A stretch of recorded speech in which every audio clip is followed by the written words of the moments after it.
వెళ్లే ముందుగా హెడ్లైన్స్. పాలకుర్తి మండల కేంద్రంలో పోలీసుల మార్చ్ ఫస్ట్.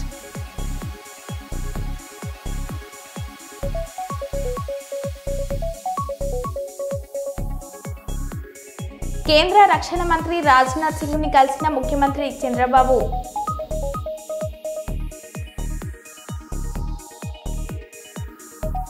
మదిరాలో సైకో హల్చల్, ఇంట్లోకి దూరే ప్రయత్నం చేసిన సైకో, భయభ్రాంతులకు గురైన ప్రజలు.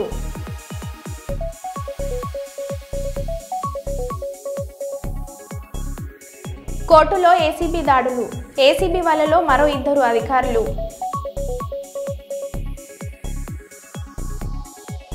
ఎండు గంజాయిని సరఫరా చేస్తున్న 4 నిందితులను అరెస్ట్ చేసిన నార్కోటిక్ పోలీసులు.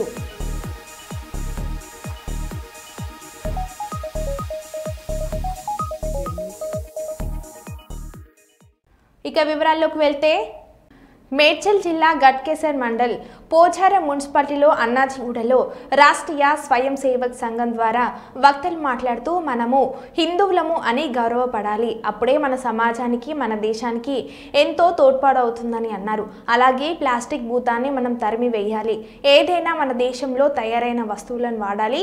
అలాగే మొన్న జరిగిన యుద్ధంలో టర్కీ మన దేశానికి వ్యతిరేకంగా పనిచేసింది. ఇతర దేశాలు సైనికులని కిరాయికి తెచ్చుకొని యుద్ధంలో పాల్గొంటారు, కానీ మన దేశంలో అట్లాంటి సిటీ మన దగ్గర లేదు. కావున మనమందరం మన భారతదేశంలో పుట్టడం మనకు ఎంతో గౌరవకారమని అన్నారు. ఈ కార్యక్రమంలో పెద్ద ఎత్తున ఫ్రేమ్ వక్తల్ కార్యకర్తలు, పేరెంట్స్ పెద్ద ఎత్తున పాల్గొన్నారు.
మన కుటుంబం నుండి విశ్వ కుటుంబం వరకు ఏది ఒక మనసత్వం ఉన్న సమాజం అనేది అట్లాంటి సంస్కృతి ప్రవాహాన్ని మనం నిర్మించడము, మన ఇంట్లో పనిచేసాలు కూడా మన కుటుంబమే భావించుకొని ఒక సమరసత పూరితమైన వాతావరణం మన ఇంట్లో ప్రదర్శించగలగాలి.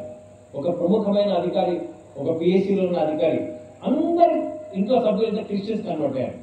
మన శిబిరానికి వచ్చారని నేను అడిగా, సార్ మీరు మీ బంధువులందరూ క్రిస్టియన్స్ కన్వర్ట్ అయిపోయి మీరు ఒక్కరు మిగిలారు, ఎక్కడ మిగిలారన్నా? ఆయన ఒక మాట అన్నారు, దీనికి ఏం పరిష్కారం ఉంటాయని అన్నారంటే, నా పక్కనున్న సంఘ అధికారి నాతో వ్యవహరించిన కారణం నేను తప్పి నీకు ఉన్నా, నా పిల్లలంతా క్రిస్టియన్స్ కాకుండా. కాబట్టి ఉపన్యాసాలు, పెద్ద పెద్ద సిద్ధాంతాలు ఇవన్నీ ఎన్ని చెప్పినా సరే సమాజంలో కొన్ని విశ్వాసం రాదు. మీ సంఘ స్వయంసేవకులు ఒక 1 కోటి మంది ఇట్లా వివరించారనుకోండి, మీ కుటుంబాలు ఎంత విశ్వాసం ఇస్తాయో అవి అద్భుతమైన విశ్వాసం ఇస్తాయి. సమాజ మార్పుకి ఈ రకమైన ఆచరణ అవుతుందో అది ముఖ్యం. కాబట్టి ఇట్లాంటి ఒక సమర్థపూరితమైన ఒక ఆచరణ మన దగ్గర ఉండాలి. స్వచ్ఛ పరివర్తన అంటే మనం పొల్యూషన్ విషయాలు ఆలోచించాలి. ఢిల్లీ ఒక బైకాట్ చేశాను. భవిష్యత్ ప్రపంచం లోపల మన దేశం యొక్క ఆర్థిక సమృద్ధి కావాలంటే మన దేశంలో చిన్న పని ఏంటంటే ఒకటి మీరు పొద్దున్న నుండి రాత్రి వరకు వాడే ఒక టూత్ పేస్ట్ కానీ సబ్బు కానీ ఇది నా దేశానికి సంబంధించి అయి ఉండాలి, నా ప్రజలు తయారు చేసి అయి ఉండాలి అని ఒక్క మాట మీరు తీసుకుంటే మనందరూ ఆచరిస్తే మన దేశంలో ఉండే సంపద చాలా గొప్పదని. కేవలం సోప్స్ పైన డైలీ యూసేజ్ పైన ఒక్క కంపెనీ ఈ దేశంలో పొందే ఆదాయం ఏంటంటే HUC 55,000 crores పోతుంది ఒక దానిపైన. అంటే మనం చిన్న విషయాలు మన దేశంలో పాటించగలిగితే 55,000 కోట్లు మన దేశం రక్షించబడతారు, అంతమంది ఉద్యోగాలు రక్షించబడతాయి. అట్లాంటి ఒక స్వదేశీ. తెలంగాణ రాష్ట్ర రాజధాని హైదరాబాద్లోని ప్రముఖ నిమ్స్ హాస్పిటల్లో చికిత్స పొందుతున్న ప్రముఖ కాంగ్రెస్ పార్టీ నాయకులు వీటి బాలరాజు చెల్లె ఉమని రామగుండం శాసనసభ్యులు ఎంఎస్ రాష్ట్రకు పరామర్శించారు. ఉమా ఇటీవల ముఖాల నొప్పితో బాధపడుతుండగా నిమ్స్ హాస్పిటల్లో వైద్యుల పర్యవేక్షణలో చికిత్స పొందుతున్నారు. ఈ విషయం తెలుసుకున్న రామగుండం ఎమ్మెల్యే రాష్ట్రకు తక్షణమే హాస్పిటల్కు చేరుకొని ఉమా గారి యొక్క ఆరోగ్య పరిస్థితిని డాక్టర్లతో కలిసి పరిశీలించారు. వారికి మెరుగైన వైద్యం అందించాలన్న దృఢ సంకల్పంతో సంబంధిత వైద్యులతో మాట్లాడి అవసరమైన సూచనలు అందించారు.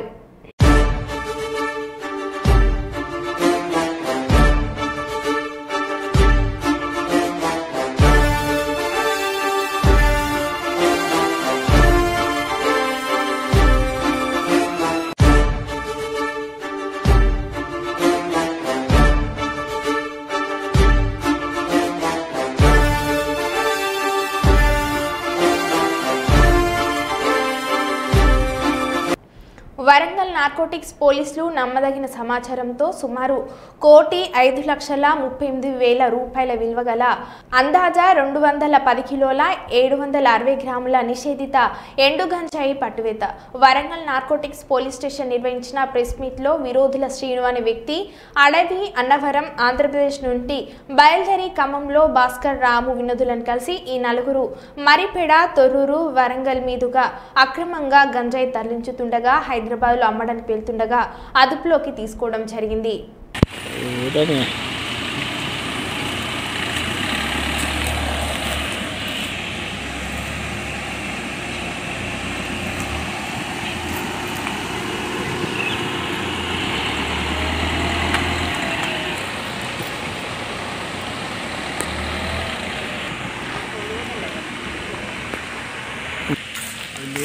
నాన్న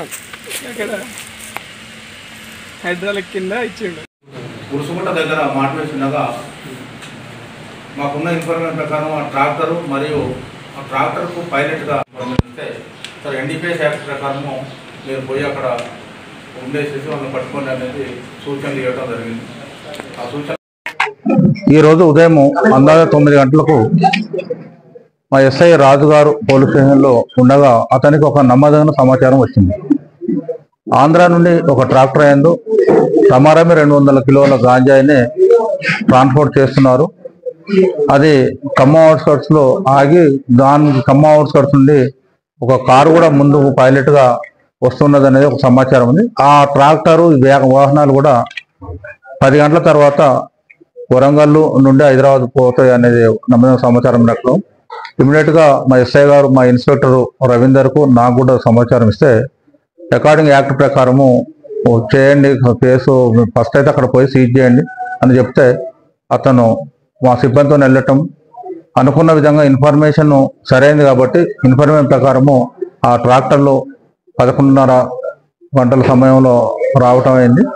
ఆ ట్రాక్టరు తర్వాత కార్ని ఇంటర్సెప్ట్ చేసి వాటిని చెక్ చేసే ట్రాక్టరు ట్రాలీ అడుగు భాగంలో రమరమ్మే 210 కిలోల గాంజాయిని ఈరోజు సీజ్ చేయడం జరిగింది. ఈ సీజ్ చేసిన అటువంటి గాంజాయిని ఎవరైతే నేరస్తులు 4 ఉన్నారు, ఇంక్లూడింగ్ శ్రీనివాస్ అనే డ్రైవరు, ట్రాక్టర్ డ్రైవరు, తర్వాత భాస్కర్, వినోద్ కుమార్ మరియు కేతావత్ రామ్, ఈ 4 కూడా అదుపులో తీసుకొని వారిని జ్యుడిషియల్ కస్టడీకి పంపించడం జరుగుతుంది.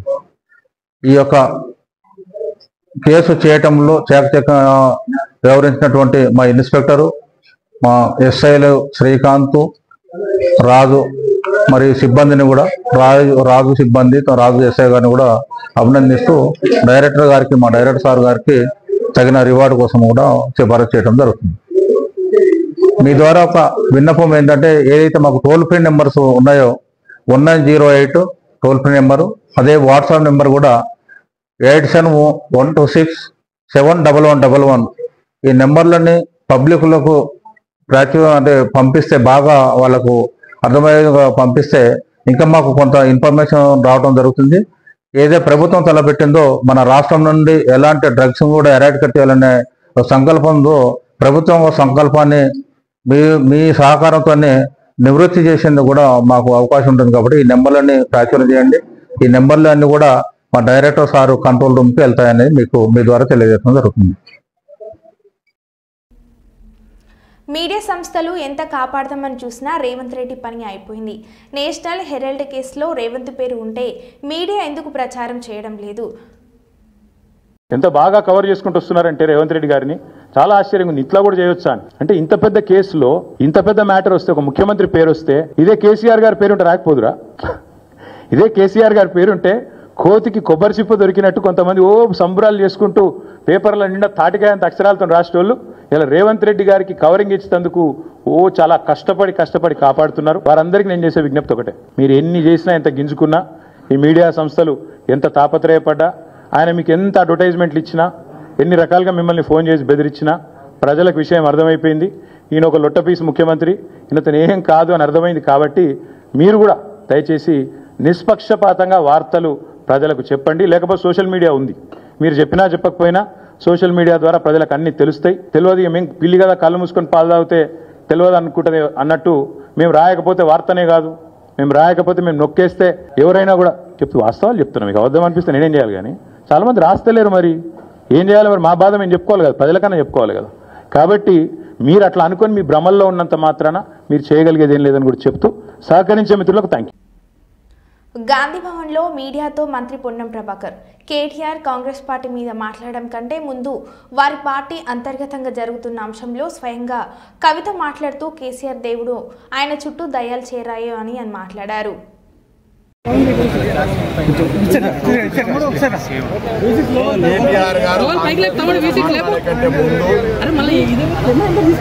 వారి అంతర్గతంగా పార్టీ వ్యవహారం అయినప్పటికీ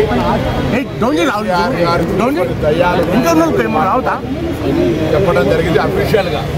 నాట్ ఓన్లీ లెటర్ లీకేజ్, స్వయంగా కవిత గారే కేసీఆర్ గారు దేవుడు, పక్కన కొన్ని దయ్యాలు, ఆ దయ్యాల గురించి ఎవరో వాళ్ళు జవాబు మమ్మల్ని అడుగుతూ మర్చిపోతారు. సరైన అనేక కవిత గారి యొక్క ప్రెస్ కాన్ఫరెన్స్ మీద పాపం ఫీల్ అయ్యి ఏదో ఒకటి గట్టిగా అందుకే కవిత గారికి పోయి మళ్ళీ కేటీఆర్ గారికి ముందు వస్తారని ఆలోచనతో చెప్పినా ఎందుకు చెప్పినా తెలియదు. బేస్లెస్ ఆరోపణల మీద రియాక్ట్ అయ్యే అవసరం లేదు.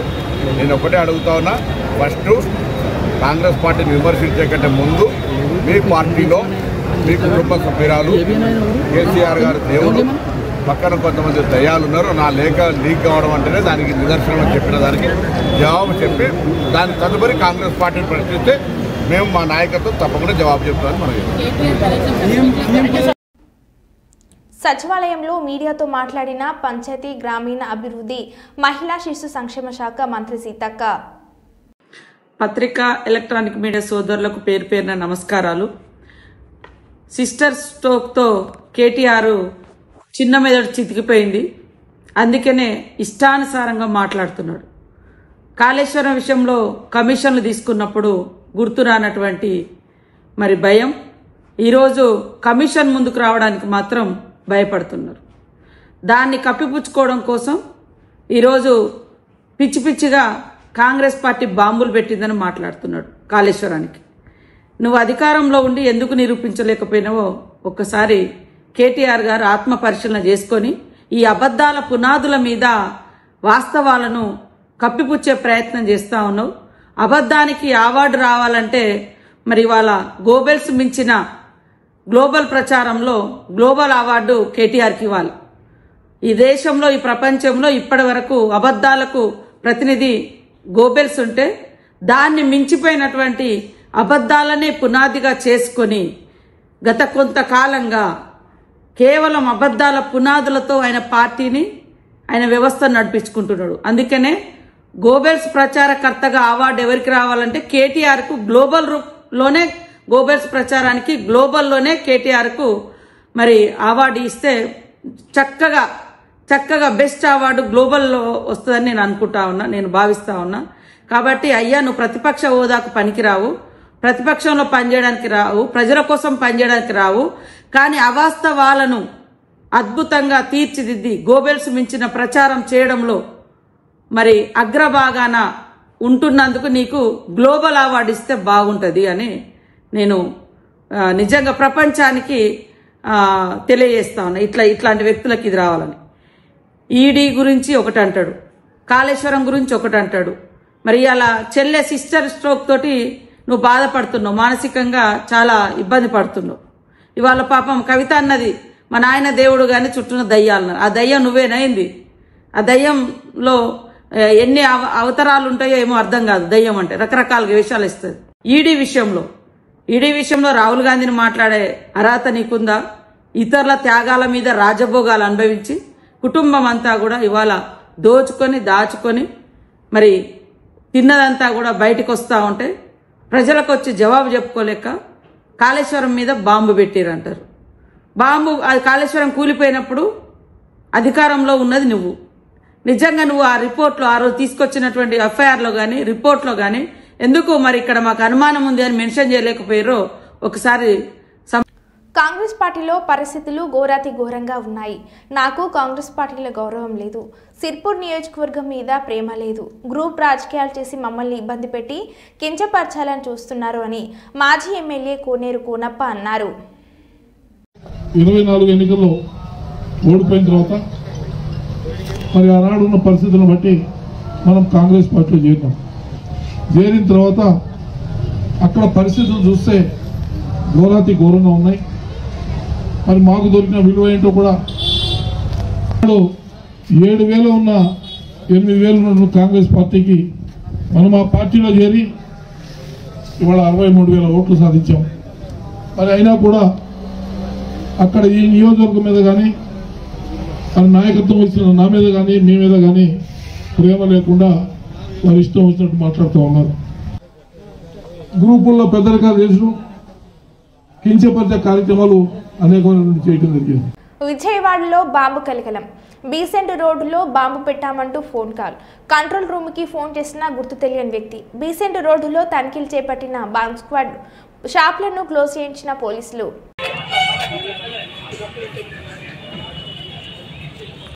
మహబూబాబాద్ జిల్లా కురవి మండల కేంద్రంలో 1.5 కేజీల నిషేధిత గంజాయిని పట్టుకున్న ఎస్ఐ గాండ్రాతి సతీష్ పోలీస్ సిబ్బంది. గాంజాయి విలువ 75,000 రూపాయలు అంచనా. 3 వ్యక్తులను అరెస్ట్ చేసి రిమాండ్కి తరలింపు.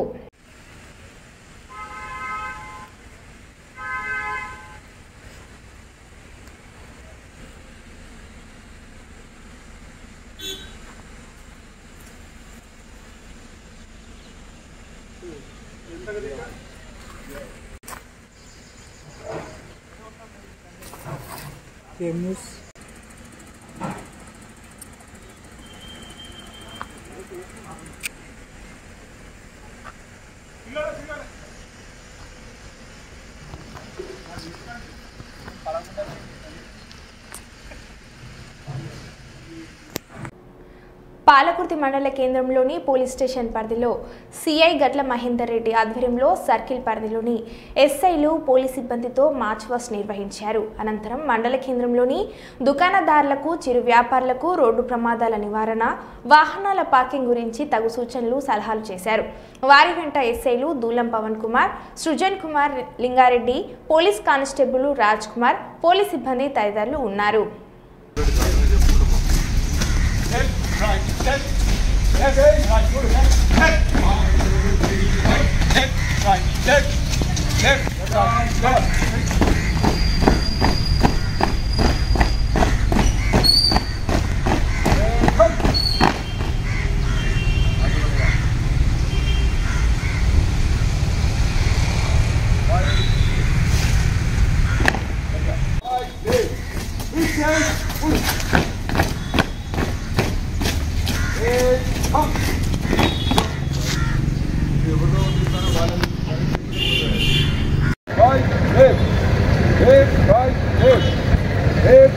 అశోక్ ఏ మూమెంట్ అది అశోక్ గుడ్ మూమెంట్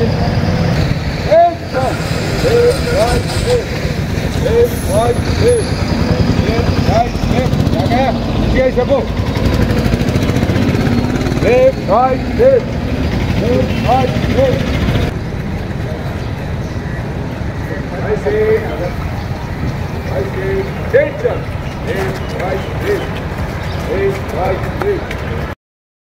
షాబాయి దానికి ఈ బిజినెస్ ఏంటి మరి ఇది పెడితే ఇప్పుడు షాప్కి వచ్చిన పెట్టాలి నీడే పెడతారు అప్పుడు రోడ్డుకు అడ్డం కదా రైట్ హ్యాండ్ అయితే మేము తీసే ఉండదు ఇక రిమ్ముతాయి మీరు కూడా షాప్కి వచ్చిన ఏడబాటు చేయాలి మరి ఎప్పుడైనా మొదలే ఓకేనా ఇప్పుడు మీ షాప్కి వచ్చిన ఎక్కడ పార్క్ చేయాలి మీ లైన్ అవుట్ లోపల పార్క్ చేసుకుంటే మీకు అడ్జస్ట్ రావు లేదంటే అందరూ జమ అయిపోయి రైట్ హ్యాండ్ అయితే మీరే కారణం కోర్టులో ఏసీబీ దాడులు. ఏసీబీ వాళ్ళలో మరో 2 అధికారులు. కామారెడ్డి జిల్లా కోర్టులో APP assistant public prosecutor Ashok Nayak అలాగే సంజయ్ కానిస్టేబుల్ ఏసీబీకి చిక్కారు. గతంలో 2018లో ఒక కేసు రిజిస్టర్ అయింది. ఆ కేసు ముగించే క్రమంలో బాధితుల దగ్గర నుంచి 15,000 రూపాయలకు ఒప్పందం కుదుర్చుకున్నారు. 10,000 రూపాయలు బాధితులు డబ్బులు ఇచ్చే క్రమంలో ఏసీబీ దాడుల్లో పట్టుబడ్డారు అని అవినీతి నిరోధక శాఖ డీఎస్పీ రాజశేఖర్ గౌడ్ తెలిపారు. తదుపరి విచారణ చేపట్టిన అనంతరం నాంపల్లి కోర్టులో హాజరుపరుస్తామని తెలిపారు. అలాగే వారి ఇంట్లో కూడా సోదాలు జరుగుతున్నాయని తెలిపారు. ఈ కార్యక్రమంలో ఏఎస్పీ చైతన్యారెడ్డి, కామారెడ్డి పట్టణ సీఏ చంద్రశేఖర్ రెడ్డి, పోలీస్ సిబ్బంది పాల్గొన్నారు.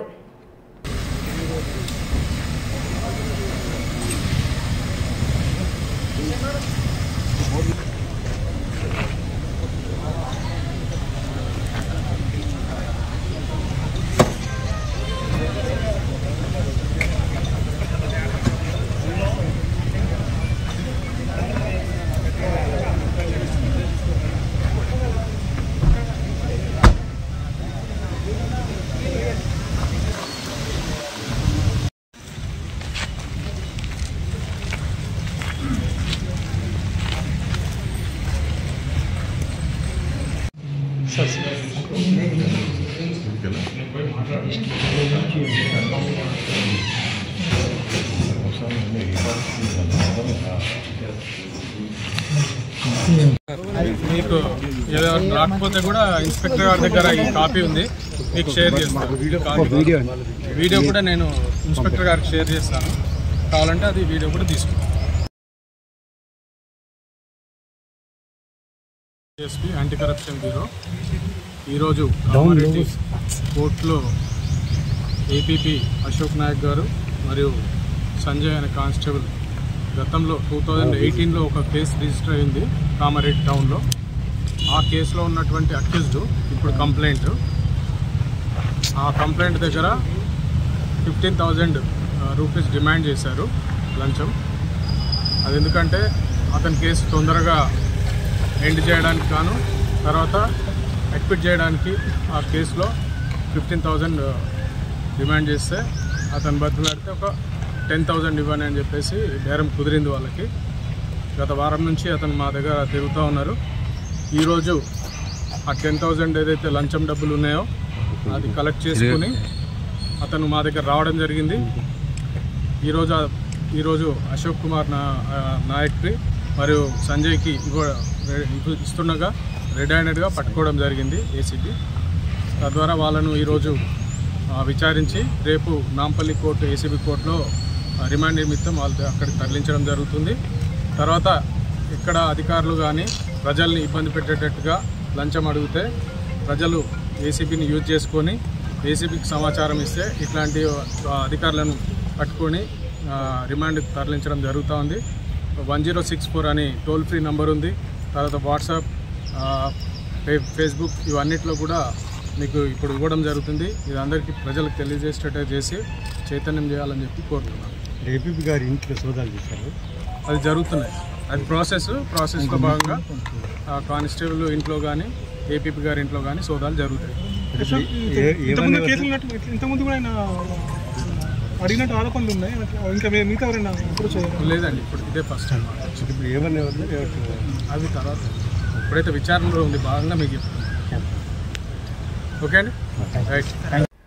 మరో బులెటిన్లో మళ్ళీ కలుద్దాం. Stay tune.